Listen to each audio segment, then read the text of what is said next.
आखिर में एक दो चीज़ें जो इसमें हम ये समझते हैं कि जो खान साहब की भी लोग कहते हैं कि सब्ज़ बाग दिखाया और बड़े नारे लगाए, तो ये सब सियासतदान कर रहे हैं ना।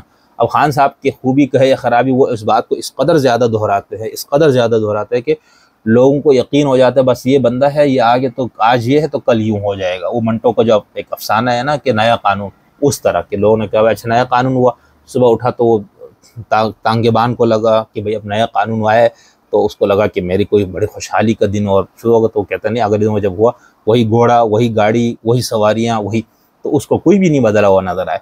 तो ये है कि वो ज़्यादा शिद्दत से अपने एक बात को जब ले लेते तो उसको शिद्दत से बयान करता रहता, जिससे लोगों को ये लगता है कि बस ये।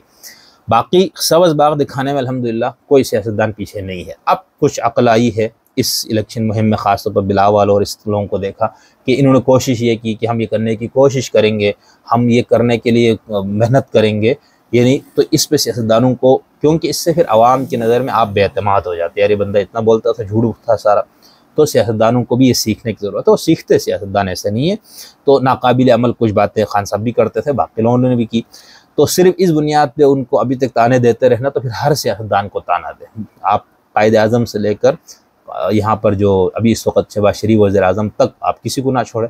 यही शहबाज शरीफ था ना, वो आपके पंजाब को पूरा ख्वाब दिखा के कि मैं घसीटूँगा, लड़काना और लाहौर की सड़कों पे ये कर दूँगा, पेट फाड़ दूँगा। फजूल बातें हैं ना, मतलब आपको ये इस तरह की अहमकाना बातें ही नहीं करनी चाहिए। अगर कर ली तो फिर आवाम के सामने माफ़ी मांगे।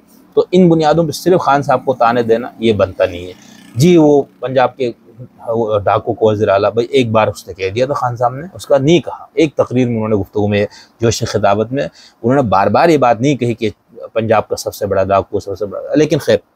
तो इस तरह की चीज़ें, आखिर में हम खान साहब के सेहत के लिए, उनकी बाइज़्ज़त रिहाई के लिए हम दुआगो भी है, और इस पर भी दुआगो है कि अल्लाह ताला उनको इस्तिक़ामत दे इस उसूली मौक़िफ़ पर जिसको वो अभी पेश कर रहे हैं।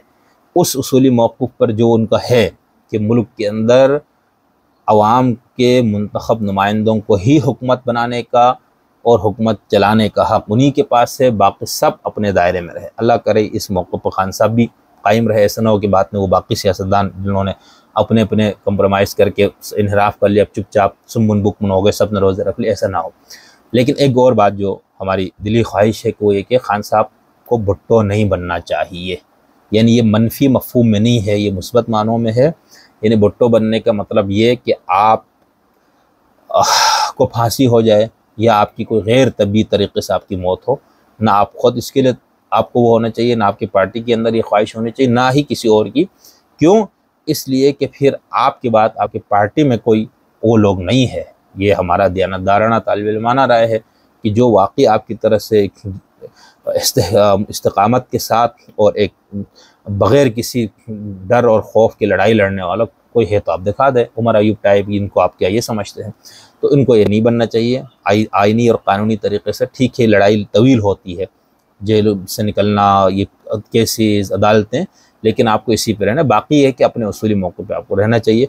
तो ये चंद चीज़ें थी जिसको हमने कहा कि आपके सामने बयान करें कि हम खान साहब के एक शदीद तरीन मुखालिफ शख्स जो है वो किस तरह से उनकी हिमायत करने पे क्यों मजबूर हुआ है या हो रहा है। ठीक है, ये आम सियासी कारकुनों को भी इसको देखना चाहिए। बाकी जो किसी पार्टी में किसी आप ओहदे पे फाइज हैं, आपको कोई मफाद है उस पार्टी से, इसलिए आप नहीं कहते तो वो ठीक है, अब वो आपकी कमज़ोरी है।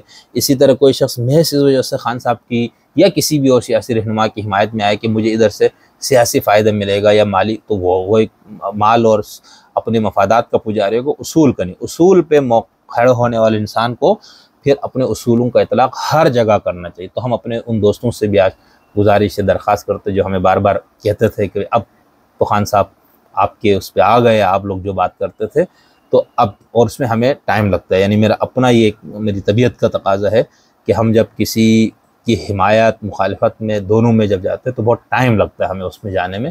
यानी बहुत सोचो विचार, गौर फिक्र, माल हुआ माले को देखते एकदम जज्बात में आके, ठीक इंसान है कर भी लेते हैं, लेकिन ऐसा नहीं। आमतौर पर हमारी कोशिश होती है कि एकदम जज्बात में आके आप एक नारे से मुतासर हो कि एकदम आप उस तरफ निकले, ऐसा नहीं।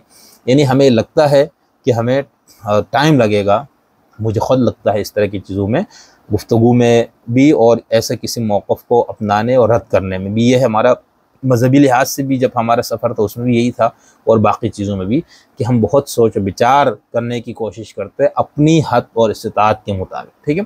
इसलिए वक्त लगता है जब किसी की हिमायत या किसी की मुखालफत में, किसी मौक़िफ़ को कबूल करने, किसी मौक़िफ़ को मुस्तरद करने में। तो ये वक्त इसी तरह लगा, यानी हमने ऐसा नहीं कि खान साहब को जैसे निकाला गया तो एकदम हमदर्दी में आके हम वो नारा लेकर उठ गए, या जब 9 मई और इस तरह की सारी चीज़ें हुई, झगड़े, उस पर एकदम, या जैसे जेल में गए तो एकदम, यानी वो हमदर्दी पैदा होना शुरू हुआ, लेकिन उस हमदर्दी को बाकायदा अपने अंदर अपने वजूद का हिस्सा बनाने में टाइम लगा। और इस वक्त जो मैंने आपको जो आखिरी 2-3 जो जेल और उसके अंदर बैठ के नरगे में होने के बावजूद जिस तरह वो बांगे दुल अपनी बात कर रहे हैं या करते हैं, तो उसके लिए फिर कोई ऐसा ही मुतासिब शख्स ही होगा जो इस वक्त ये मौक़िफ़ ना रखे कि नहीं, खान साहब का जो इस वक्त जो उनका मौक़िफ़ है और इस वक्त जो जिस उसूली मौक़िफ़ पर वो कायम है वो उसूली मौक़िफ़ है।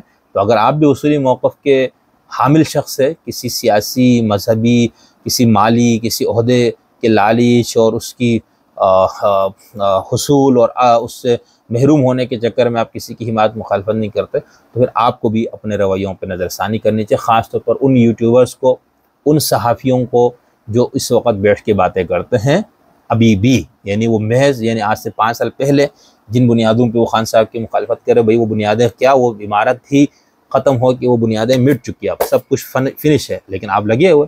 बहरहाल हर एक का अपना वो है, देखने का जावे। हम किसी को लिफाफा, किसी को मफाद परस्त कहने का इल्ज़ाम लगाना बहुत ही ये हौलनाक बात है, इंतहाई मजहबी लिहाज से भी, अखलाक़ी लिहाज से भी, सेकुलर अखलाक़ी लिहाज, हर लिहाज से घटिया हरकत है।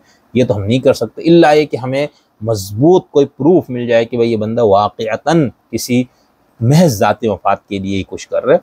लेकिन हम उन सहाफ़ियों को या उन दोस्तों को हम ऐसा नहीं समझते, क्योंकि ये इल्ज़ाम फिर हमारे ऊपर भी लोग लगाते थे पहले भी, अब भी लगाते हैं, ठीक है, किसी और हवालों से।